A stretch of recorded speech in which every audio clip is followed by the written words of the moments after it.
Magandang araw po mga kapuntos, at sa araw na ito po meron po akong tampok na video para sa inyo at sana ay magustuhan ninyo.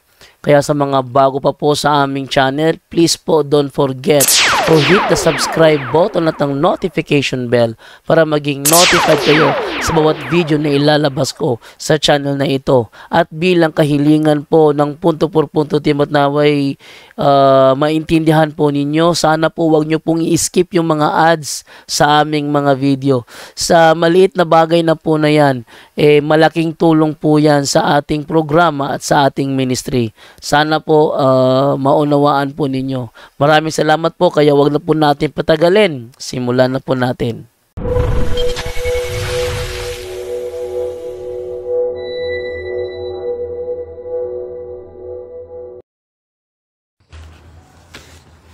Mga kapatid, bago tayo matulog, ang ganda ng nabasa ko ngayon. About the saints and the early church, the devil, paganism, and animism. Dahil hindi natin ma-distinguish itong animism, paganism, the devil, no?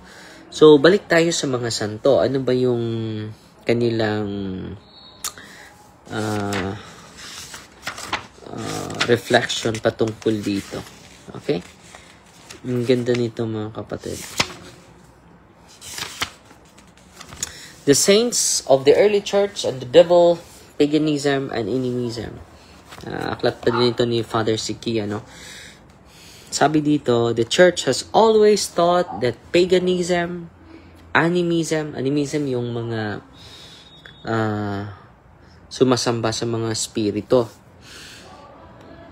Ang kahoy, espiritu ng mangga, espiritu ng mga hayop, no, animism.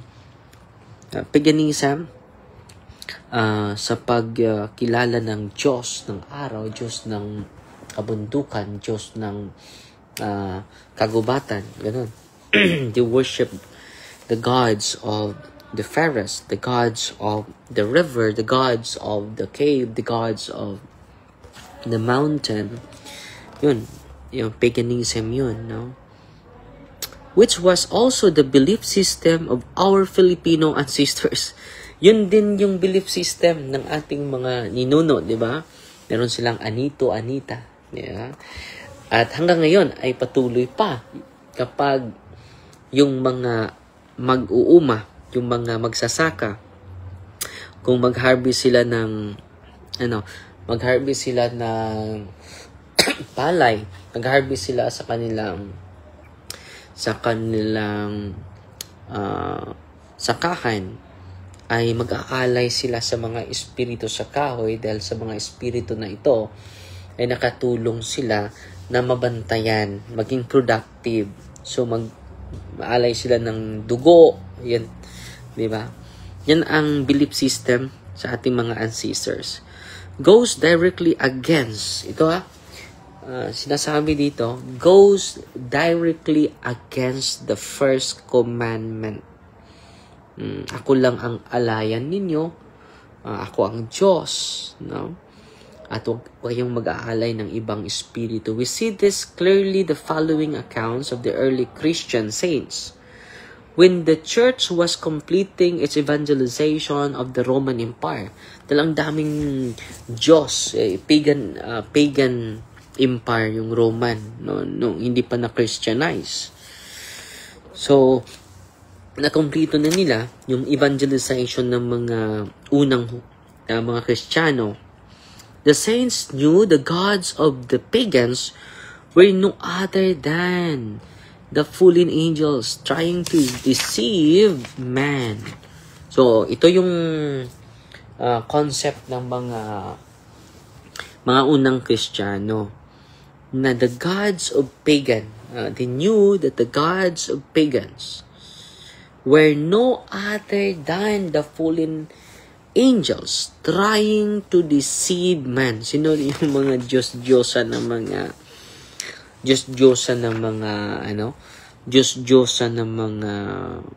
pagano, Diyos ng mga pagano? They are associated to the fallen spirits. Malinaw na malinaw yan, ha? Magko-quote tayo ng specific na sayings ng isang santo talaga, no? Si Saint Anthony of the Desert. Sabi niya dito, but before that, patuloy tayo. They were gods, so that worship would be accorded to them. So, yung mga fallen angels, nagpakikilala na sila ang Diyos. With the coming of Christianity, the saints in the beginning suffered martyrdom. So, maraming mga santo naging martyr dahil dito. Kung pag-aaralan natin yung unang panahon, panahon sa unang mga Kristiyano, rather offer sacrifices to the so-called gods of Rome. So, naging martyr sila. Dahil hindi nila gusto na sambahin yung tinatawag na gods of Rome. Since they knew, since they knew for certain that they would be worshiping the fallen angels. Kung sasamba sila sa Diyos ng mga pagano, they worship the fallen spirits, and it is idolatry against the first commandment. And then, against the first commandment yan. Ngayon, ano yung Diyos-Diyosan ng mga tao? Yung mga anting-anting nila, yung mga habak nila, Diyos-Diyosan yun. No? May mga spirito na kasama dyan. Mag-ingat po kayo sa mga habak na sinusuot ninyo. May espiritu na laman yan. Ka-attest po ako bilang exorcist. Okay? We see an example of the connection between paganism and the fallen spirits, and the fallen angels, in the life of Saint Anthony of the Desert. Sabi niya, wallowing there in the filthy mire, they, the demons, introduce the wicked worship of paganism. Malinaw na malinaw, introduce the wicked worship of paganism. Now, they are tortured by envy of us. Dahil dito, na-torture na yung mga demonyo because of their envy sa atin, and never cease to devise every possible evil scheme to prevent us from taking over the top possession they once held. Dahil nasa taas sila At dahil sa mga Kristiyano, nababa natin sila because we have the authority to cast out, to deliverance, to deliver the evil spirit from us, to pray the deliverance prayer. Yan ang sabi ni Saint Anthony. Yan, ninarrate ito ni Saint Athanasius. Sabi din ni Saint Athanasius, that is why the miserable pagans, unaware of the Lord's prohibition. Na dahil dito, grabe yung misery ng mga pagano. Because they are unaware of the prohibition of the Lord. Mistakenly believe that the demons were gods. Diba? Sinishare ko na sa inyo yung mga prohibition ng Diyos sa first commandment. Pero ito po yung kinuquote ni Saint Anthony. But the Lord did not allow the Christian peoples to be ensnared in this deception. Pero ngayon mga kapatid, ang dami ng mga Kristiyano na pagan mentality. Marami po. Kailangan ma-re-Christianizing. Kailangan natin to re-Christianize the Christian. Marami ng mga feng shui, marami ng lucky charm, marami ng sinusuot to increase my power, to increase my energy, ganun. No? Pero sa mga unang Kristiyano, they are well-educated, well-catechized, mga kapatid. He who boldly repelled the devil in the gospel, when the devil claimed dominion over everything. So, yung demonyo ay nag-claim dominion over everything. No? At dahil nandito si Kristo, tinuruan tayo to cast out them, yan ang dahilan na yung mga tunay na Kristiyano, tunay na nag-aaral sa dalisay na turo ni Kristo, yun lang ang hindi ma-deceive ng ating kaaway. Okay? So, yan lang po muna mga kapatid ha. At mag-prepare pa tayo ng homily para bukas. No? Don't forget to pray the Holy Rosary ha. At 4 po yung ina-exercise ko kanina mga kapatid. At abangan nyo po yung interview ko sa isang walking possessed at ngayon completely liberated na because of the sacraments of the church and the sacramentals of the church. Dahil i-interviewin ko siya at kasama yung kanyang asawa bago silang kasal, dahil sa pagpakasal nila completely liberated po sila. Dahil sa sacrament of confirmation, sacrament of confession, sacrament of anointing of the sick, in the Holy Eucharist, at nagpakasal na sila. Wow, amazing. Kanina pa po, tuwang-tuwa po ako dahil hindi na siya nag-react. First time po after sa kanilang kasal. Wow! Isi-share ko po sa inyo dahil mag-interview ako sa kanya sa sunod na mga araw.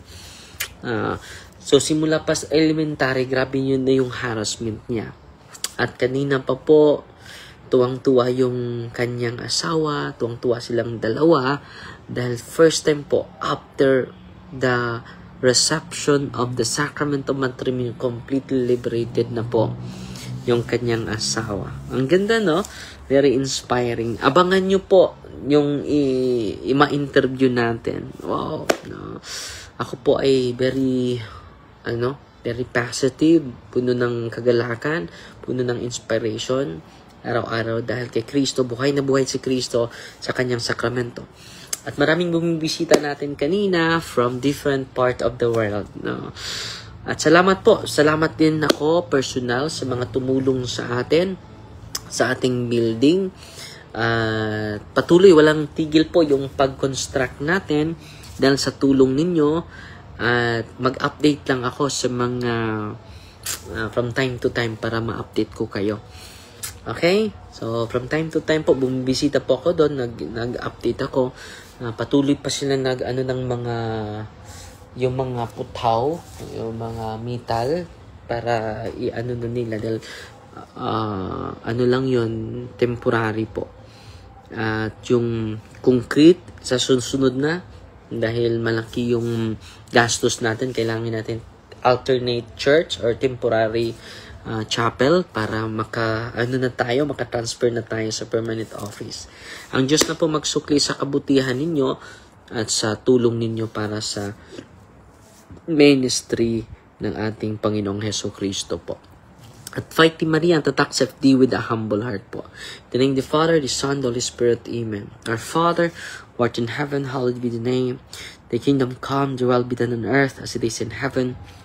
Give us this day daily bread, and forgive us our trespasses, as we forgive those who trespass against us. And lead us not into temptation, but deliver us from evil. Amen. Hail Mary, full of grace, the Lord is with you. Blessed are you among women, and blessed is the fruit of the womb, Jesus. Holy Mary, Mother of God, pray for us sinners, now at the hour of our death. Amen. Glory to the Father, to the Son, and to the Holy Spirit, to us in the beginning, is now and ever shall be, world without end. Amen. Then you to the Father, and of the Son, and of the Holy Spirit. Amen. Fighty Maria, tatak thee with a humble heart po. God bless.